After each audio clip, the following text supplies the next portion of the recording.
First 4 அடிக்கும்போது 51, அதுக்கப்புறம் 4 விட்டுருங்க.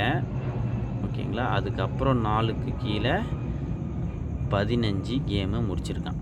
ஓகேங்களா? அடுத்த 1ன்னு பார்த்தீங்கன்னா 01, அதுக்கு கீழே 6, அதுக்கு கீழே 2வது 6 விட்டுருங்க.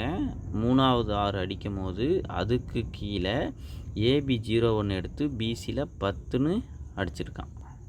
கரெக்டுங்களா?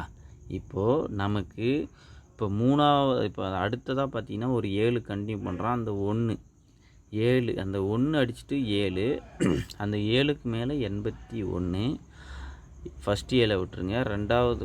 ஃபஸ்ட்டு 7க்கு மேலே 81, 2வது 7ஐயும் அடிச்சிட்டான். 2வது 7 அடிச்சுட்டு 3வது 7 அடிக்கும்போது அந்த ஃபஸ்ட்டு 7க்கு மேலே இருக்கிற 81 எடுத்து பிசியில் 18ன்னு சொல்லிட்டு நமக்கு அடிக்கணும். ஓகேங்களா? நாளைக்கு